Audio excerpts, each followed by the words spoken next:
Hi, my name is Alexis Cammack, and I wrote a book titled Dear Oppression. So, throughout the course of this year, I completed a 61-page poem book about the experiences and emotions that people in our everyday life face because of the injustices in our world. And something that I'm very heavily passionate about is social activism. It has been heavily ingrained in my life since I was a child, through my church, through my family, etc.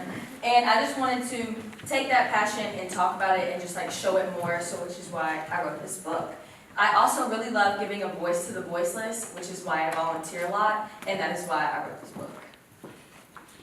So, my creative process.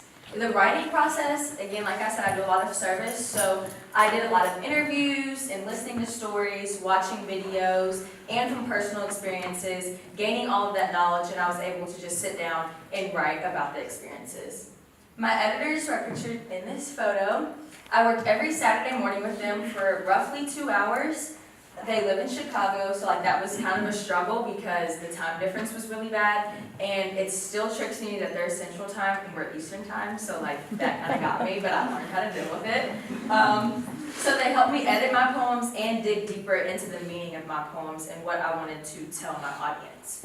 This is Miss Stephanie, and she's actually a Pres alumni, and that is Miss Yvonne. So my publisher I actually met this semester, and her name is Miss Amy Wagner. She is stationed in Lexington, and she owns her own company, which is women-led, and she helped me publish the book. So yeah, semester 1 was a lot of networking and a lot of finding mentors to help me with writing my book. I had Betty Bayou, who is a Chum Mentor, which is also another program I'm in, and then Frank X. Walker, who is a really, really well-known poem writer. He is a professor, and he won several awards from the NAACP, which is the National Association for African Americans. And like I said, Miss Stephanie, Miss Yvonne, who are my editors. So I wrote a lot of poems in the summer, so it made semester 1 kind of easy, but I still had a lot of writing to do. So in class, I would just put on my music. I already had the background knowledge from volunteering and listening to stories, so I was able to just sit down and write, and get in the kind of zone. And so I began the grammatical side of editing this semester as well, which was also really nice to finish that part in semester 1 because semester 2 I started the content editing process, and that is another challenge. I was very, very insecure about my writing at the beginning of the year, and I was kind of like, why am I publishing a book and I don't really want people to read my writing? It's more on the lines that poetry is really who you are and your emotions and just a deeper look into yourself, so I was kind of scared to put how I felt out there, but I realized that if I'm going to give a voice to the voiceless, I have to put that out there and people have to hear it. So during the content editing process, my editors helped me find my voice and make sure that what I was saying was what I wanted my audience to take away from my book, and that's what I did second semester.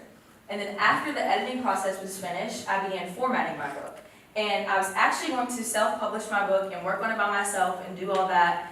But luckily, with the help of presentation, I was able to sit down and meet with Councilwoman Barbara Sexton Smith, and she had given me a lot of extra resources. She passed me on to her sorority leader back in college, and then she said, so when I contacted her, she passed me on to someone else, and that person was Miss Amy Wagner, and she, again, owns Lead at Any Level, and she helped me publish my book. As soon as she heard about it, she said, oh my gosh, this is amazing. I have a diversity section of my organization, publication place, and I would gladly help you publish this book. So I worked with her also on the weekends during second semester for her to publish and format it for me so that I didn't have to.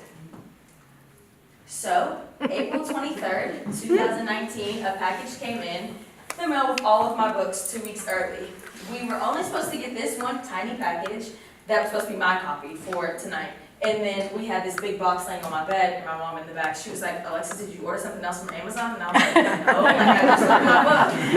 So we're opening it, and of course, Miss Amy wanted a video of us opening it because she said that's her favorite part, and my mom's in the video like, Miss Amy, did you send this? And I'm like, it's not FaceTime, stop doing it. But we opened the package, and we had 50 books that look like that, and there's also, sorry about the hills and the clanking. This is what it looks like in person.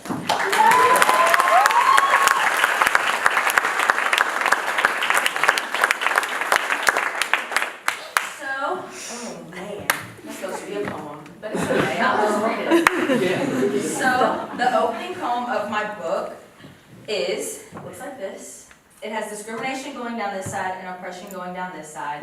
And the whole focus of my book is to have discrimination talking to oppression. Because at first I was going to have me talk to oppression, but I was saying like, I'm not the person who goes through all of these things. Like, yes, I have been through some of them. I've talked to people. I've seen people experience this, but it's not my story to tell.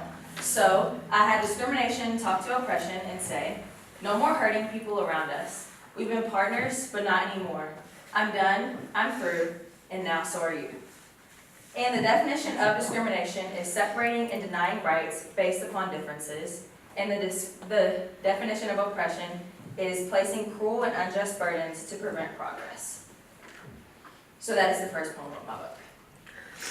This is a picture in my book, and I also have many illustrations just to showcase, here's another one, just to showcase some of my friends' artwork because I'm not a very good artist. So like it was also a good fun part of my project to showcase my friends and their abilities as well. Maggie drew one for me, she's sitting right here. So this picture goes with the poem. You're in love with the culture, but not the people who made it. In love with the color, but not the people who wear it. And this picture was drawn by Kaylee Donhoff. So, May 8th is my book signing at Heine Brothers on Douglas Loop. It's from 7 to 8 with author remarks at 7:30 from me and our other author, Ashlyn Tucker.